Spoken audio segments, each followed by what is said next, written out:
So this surfer, somehow, becomes one of the most notorious jewel thieves of all time. The guy's name is Jack Roland Murphy, but everyone calls him Murf. And Murf? He loves to surf.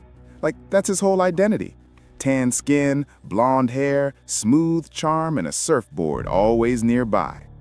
Back in the late 1950s, Murf looked like he had it all figured out.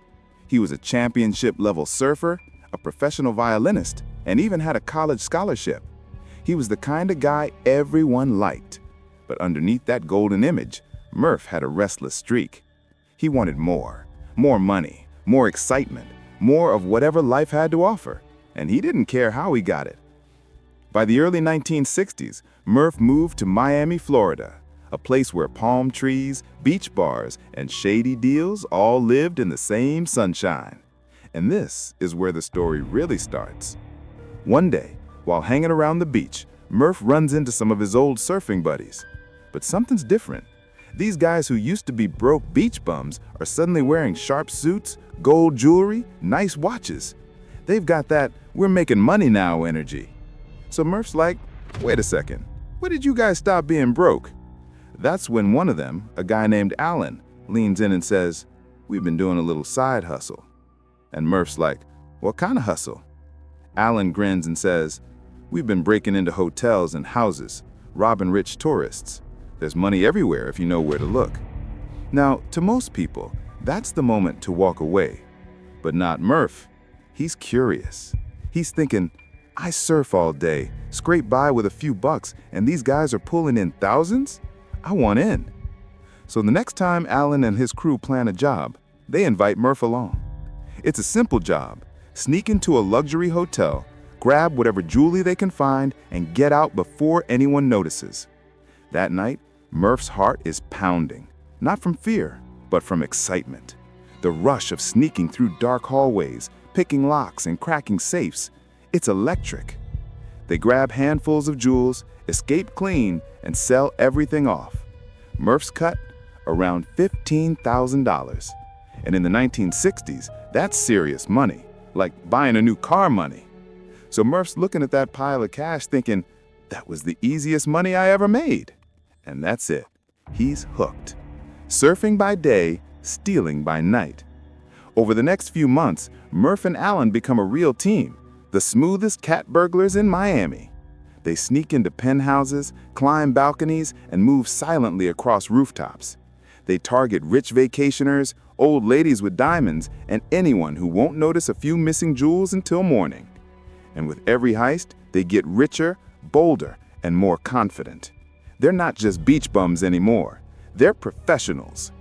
To make their operation smoother, they bring in a third man, Roger Clark, their lookout and getaway driver. Roger's calm, quiet, and good with cars. He waits outside with the engine running while Murf and Alan do the dirty work. Before long, the three of them are living fast. Expensive clothes, luxury hotels, women, and non-stop parties. But crime has a funny way of making people greedy.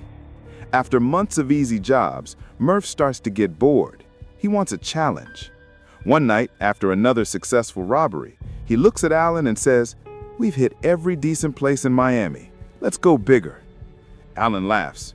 Bigger how? Murf grins and says, I'm talking New York big. A few weeks later, they pack their bags and hit the road. 3 sunburned surfers heading north to the big city, looking for their next score. And when they get there, fate practically drops it in their laps. They visit the American Natural History Museum. You know, the one with the dinosaurs, ancient artifacts, and the famous Hall of Gems. Inside that hall are some of the rarest, most valuable stones in the world. Diamonds, rubies, sapphires, all sitting behind glass cases. And as they walk through, Murf stops in front of a massive blue stone, the Star of India, a 563-carat sapphire that practically glows. He stares at it and whispers to Alan, we could steal that. Alan laughs. Are you crazy? Murf just smiles. Crazy or brilliant? That's when the idea hits him. They've robbed hotels and rich tourists before, but this would be the heist of a lifetime. stealing from the most famous museum in America, priceless jewels worth hundreds of thousands of dollars. So they start planning. They go back to the museum every day, pretending to be tourists. They study the guards, watch their patrol routes, check every window, every door. And eventually, they find something unbelievable. One of the windows on an upper floor is left open. No alarm, no security camera, nothing but a metal latch. That's when they know they've got a chance. Back at their hotel, they throw parties to keep up appearances, pretending they're just there for fun. But behind the scenes, they're mapping every inch of the building, timing their moves down to the minute. They've got the gear ready: glass cutters, rope, gloves, flashlights. The plan is risky, but perfect. They'll break in through the open window, hit the Hall of Gems, grab everything valuable, and get out before dawn. It's all or nothing. And on October 29th, 1964, Murf the Surf makes history. It's just past midnight on October 29th, 1964. The streets of New York are quiet, and the city lights glow against the clouds. In the shadows outside the American Museum of Natural History, Murf and Alan crouch near the fence. Their lookout, Roger, is waiting in the car, engine running, a cigarette glowing between his fingers. Murf looks up at the museum.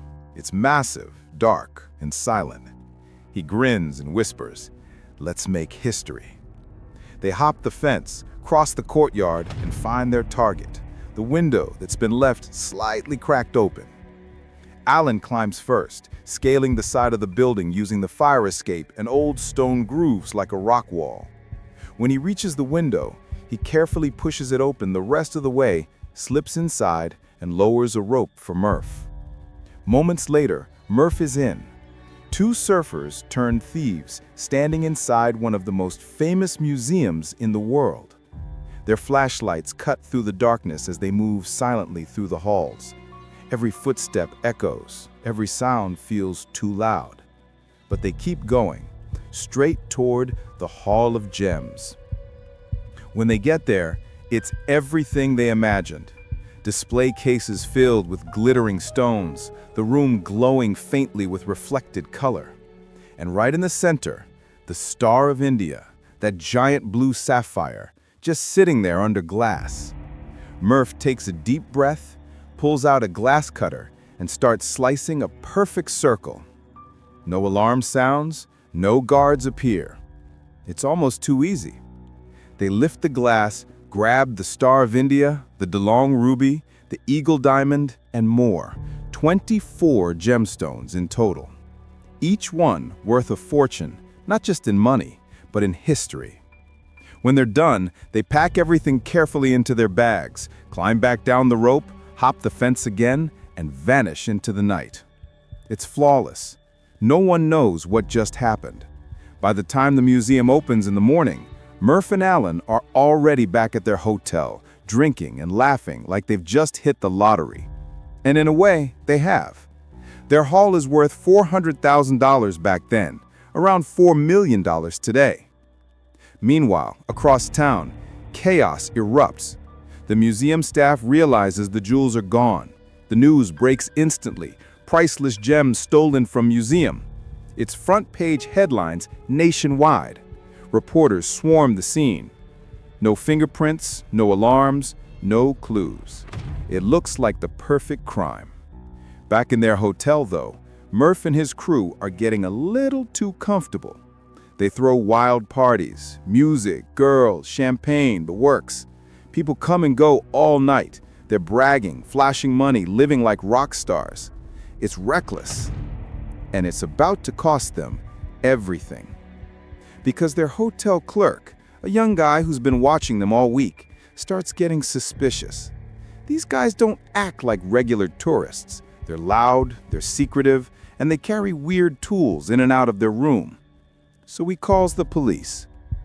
When detectives show up to check the room, Murf and Alan aren't there. But the cops find something they can't ignore. Burglary tools, glass cutters, blueprints, and photographs of the museum's layout. Instant red flag. Now the FBI's involved. Within 48 hours, agents track the suspects to Miami. They walk right into Murf's hotel, knock on the door, and boom, he's arrested.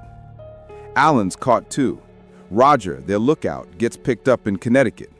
And just like that, the great Murf the Surf jewel heist is over. When police search their belongings, they find most of the missing jewels, but one, the Eagle Diamond, is gone, completely vanished. To this day, no one knows what happened to it. Still, the story becomes massive. The press loves it. 3 young surfers from Florida who pulled off the biggest museum heist in U.S. history. They're dubbed the Surfer Jewel Thieves. Murf, with his charisma and smile, becomes the face of the whole thing. He's in newspapers, magazines, even TV interviews. And get this, people actually start rooting for him. He's charming, good-looking, and seems almost proud of what he did. America is fascinated by the idea of this laid-back surfer who outsmarted New York's finest. Eventually, the trial happens, and all 3 men are convicted. They each get 3 years in prison. Not much, considering what they stole. Murf goes in with the same smile he's had since day one, signing autographs for reporters on his way to jail. When he gets out, Roger decides he's done with that life. He goes straight, gets a regular job, and moves on. But Murf, he can't stop. He misses the thrill, the rush of breaking in, the fast money, the attention. So before long, he's right back at it. Robberies, scams, hustles, anything that gives him that high. But this time, things are about to get darker, a lot darker. In 1967, Murf meets 2 young women in Florida. They tell him they've stolen nearly $500,000 in stocks and bonds from their former employer and need help turning them into cash. Murf sees opportunity. He agrees to help them move the stolen goods. But over the next few days, he starts to get annoyed with them. They're panicking, nagging, and he's losing patience. So one night, he and another man invite the 2 women out on a boat trip near Fort Lauderdale. It's supposed to be a calm night on the water, but it turns into something horrifying. When the boat returns, only 2 people come back, Murf and his friend. The women are gone. A month later, their bodies wash up on shore, beaten, stabbed, and dumped like trash. Police quickly connect the dots. The last people seen with them?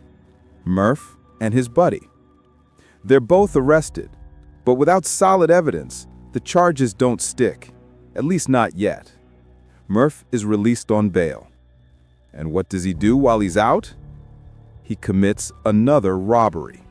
By 1969, Murf the Surf isn't just a jewel thief anymore. He's dangerous, he's reckless, and he's about to cross the line from outlaw to murderer.